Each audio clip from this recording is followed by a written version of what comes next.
sa Philippines, taga Bicol ako. Ako Ilocosur, Oh. pero trabaho ko dito sa Antipolo. Oh, Sa may barangay po. barangay. So, anong trabaho mo? Driver tanod po. Oh, driver tanner. Opo. Ilan anak niyo po? Dalawa. Wala pong asawa. Wala na. Ano siya, pass away magsi 7 month na. Almost 1 year. Ilang, Nawala. ilang taon na po kayo, ma'am? Ako, 65 na. Matanda na. Parang wala pang 65 po. Oh, gano'n. Salamat. Parang ano lang. Anong hanap niyo po sa isang lalaki? Hanap. Opo. Kung ano yung dumating, hindi ko alam.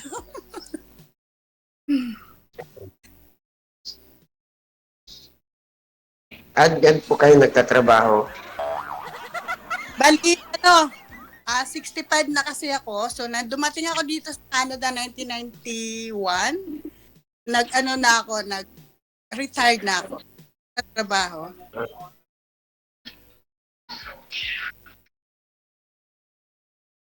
Kailan po kayo bakasyon dito, ma'am? Hindi ko alam eh. Kasi wala pang balita. Hindi ko alam kung kailan.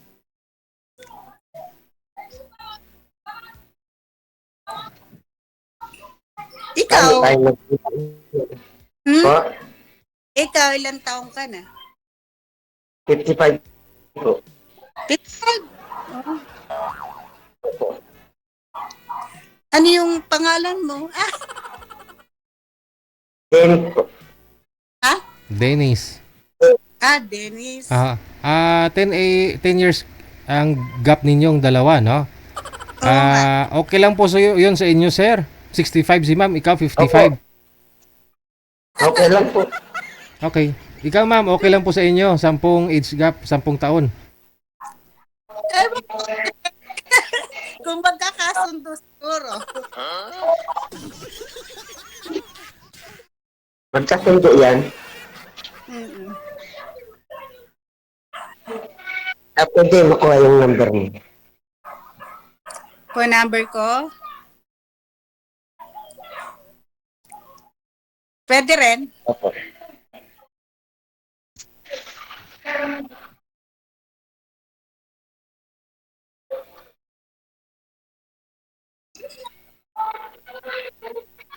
Paano makuha, ma'am? So, hindi pwede sa live eh. Kung,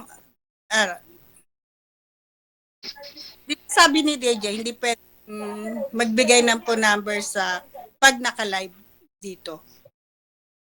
Sige. Yun ang alam ko.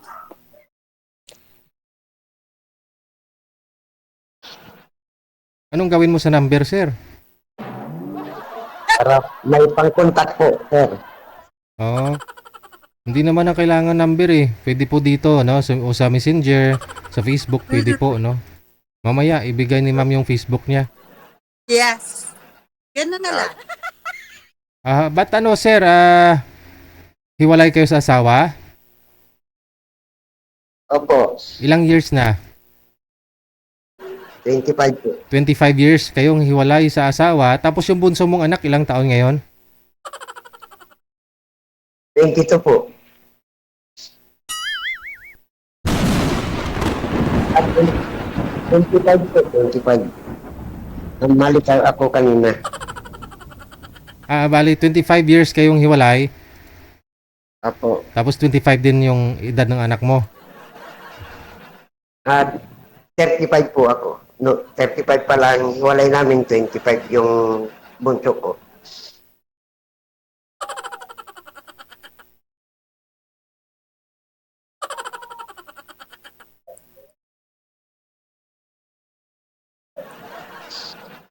May apo ka dyan, ma'am? Wala pa. Kasi nag-asawa ako medyo late na. Yung panganay ko, 27 na siya, pero hindi siya, kasi siya special siya Tapos yung bunso ko naman, 24 years old. So wala pa akong apo, wala pa ring manugang. Ako, dalawa na yung apo ko. Ako wala. Puro 9. Mm. Ayaw pa bunso ko yung 24 years old. Mhm. Kaya wala akong apo.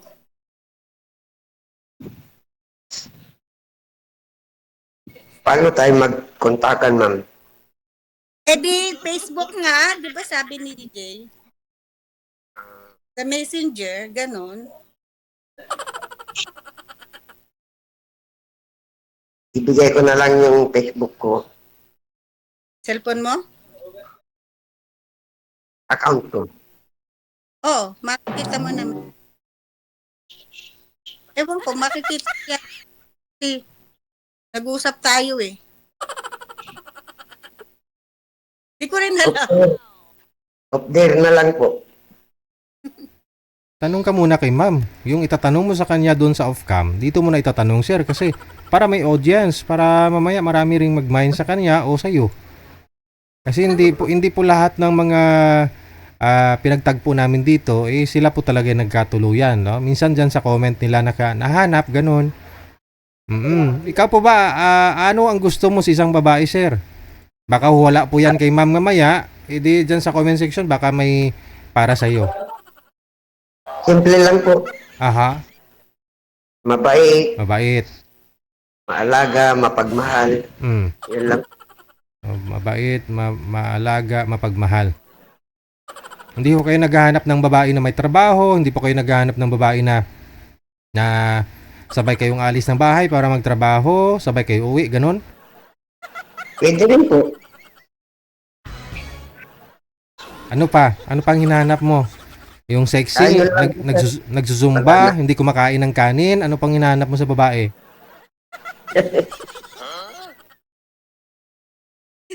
Siyempre, sabay kumain ng kanin.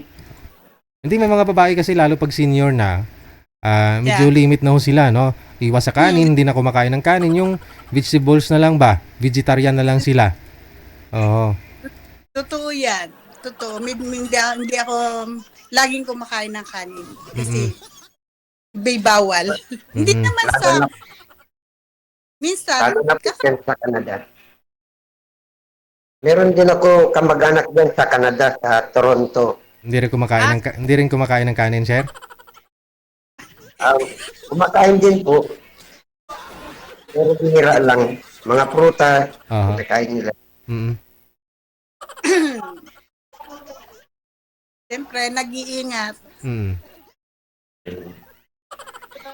Kumakain din naman ng kanin, pero yung isang beses lang sa isang araw. Ganon. Pero hindi yung kagaya sa Philippines na 3 beses, umaga, tanghali, hapon. Dito hindi na. Kasi, ganon. Pero kakain ka rin kung gusto mo. Depende sa dami. Kailangan, konti. Control. Pero hindi. Yung depende na. Ganon. Ano po kasama niyo dyan? Yung 2 anak ko, kasama ko.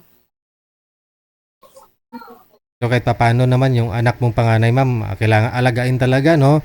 So may nakukuha na rin siguro sa government. Meron naman. Kaya hindi na rin po kayo kailangan magtrabaho pa. Ikaw naman may pension ka naman ho dyan. So para maatupag mo yung anak mo. Ganon. Ganon na nga. Yung dati niyo pong asawa, Canadian po ba? Hindi, Pilipino rin, taga Cavite. Tapos dyan din po kayo, dyan siya na namatay. Oo, dito lang. Dito. Okay. August 22. Last year? Ilang taon na ho siya nang namatay, ma'am? 66. Oho, ano pong nagkasakit din? Kidney nag-failure, tapos yung nyo. Bigay na lang yung account ko, ang number. Oh, sige po. Mag-chat po kayo dyan. Magpalitan po kayo ng mensahe. Baka dumating na si Kapitan.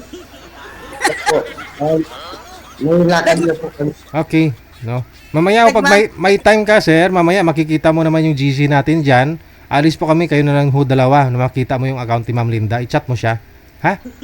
Opo. Okay. Opo, sir. Sige. Thank you so much. Ma'am, thank you.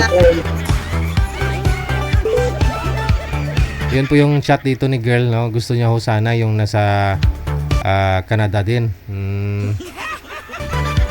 Si Madam Linda.